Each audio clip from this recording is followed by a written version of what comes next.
Good morning, everyone, or good afternoon, depending on when you are viewing this video. Hopefully all of you have entered the course and have begun to review the syllabus, course content, and have posted discussions. If you so, you know that I'm the instructor for this course. My name is Dr. Torres, and I will be guiding you through the next 8 weeks to learn more about the aging process. Many of you have commented that you are interested in aging because you want to know more about the aging of loved ones, your parents, relatives, or you're interested also in having a better understanding of your own aging. If you have not yet posted to the discussion, I would please ask that you do that at this time. Each week, I will provide you with a short overview video that simply informs students of what is due that week and the primary topics that we will be covering.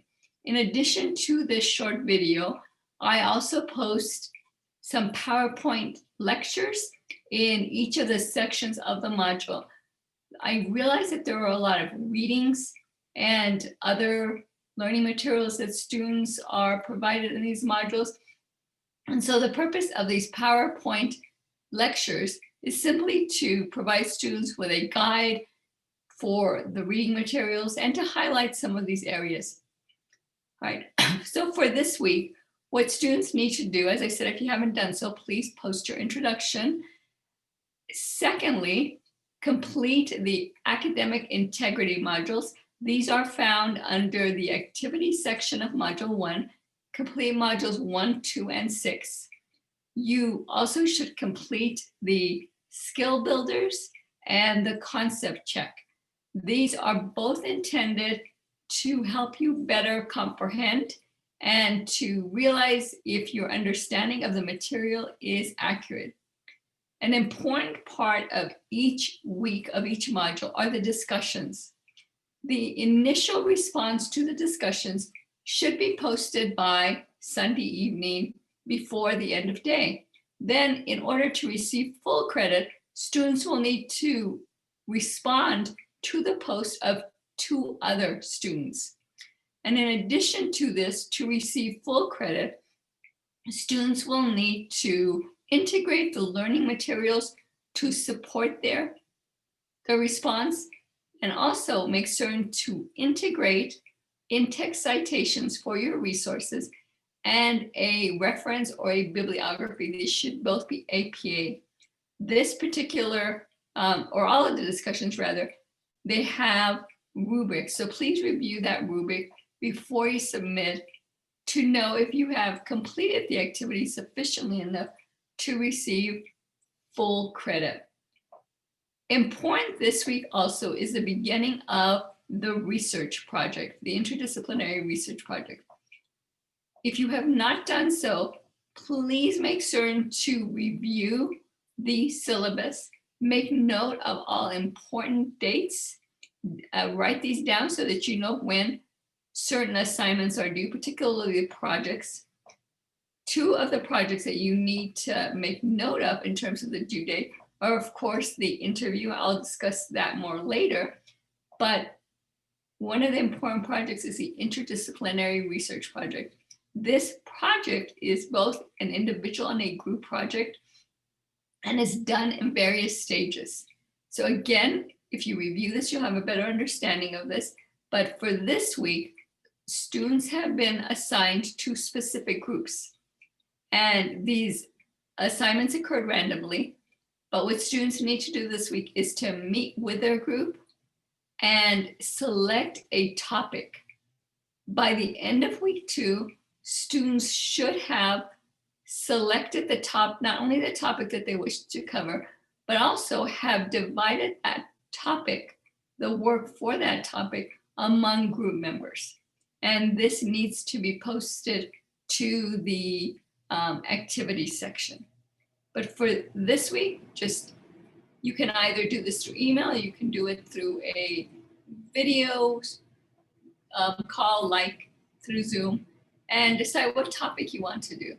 I would suggest that all students review all sections of the course, review the materials, And this will give you a better understanding of what topics you might be interested in pursuing, but also in the syllabus, there's a list of many of the possible topics that you can pursue.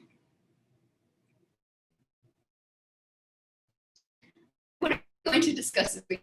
Well, in this first week, students are introduced to some basic concepts, some theories, and some ideas in gerontology. I have provided a short PowerPoint lecture that you will find in this section. And this particular PowerPoint provides students with various definitions that are important for students to be aware of in the field of gerontology, and also introduces a term that I think will be helpful to students, or a concept that will be helpful to students in understanding how individuals age. And that concept is cohort. We know that the cohort that into which an individual is born, of which an individual is a member, very much affects their aging process. Another section will be discussing demography.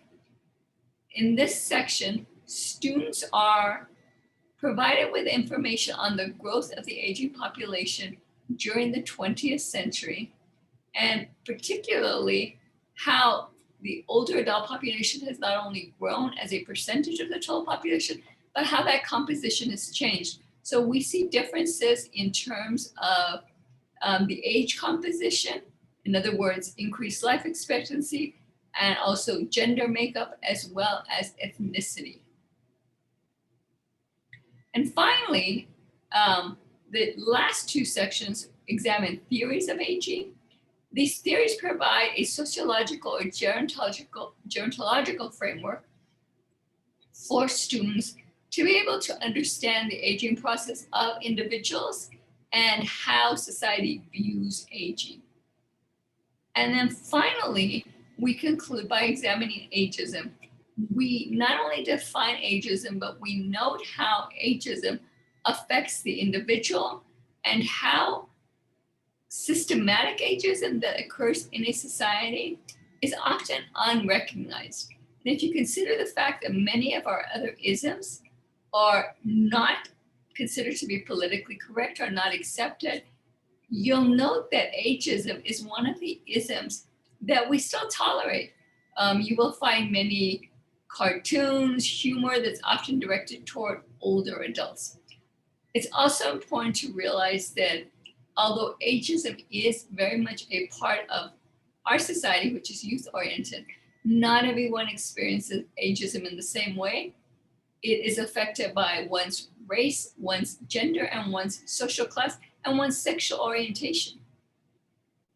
So finally, I want to conclude by noting that aging is a universal experience.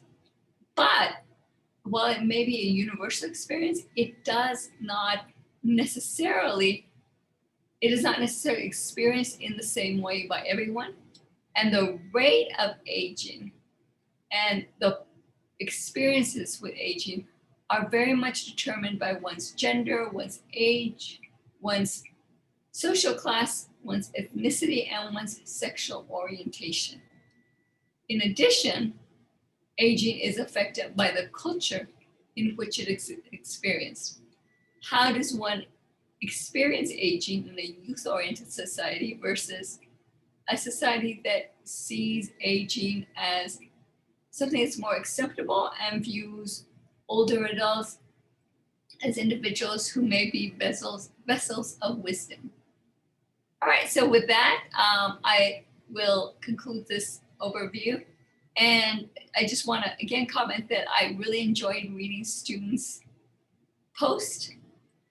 It seems we have quite a variety of individuals in our society, both individuals who have served many of you have served in the military, and individuals who are coming back to earn a degree, parents who are working at home, and so on.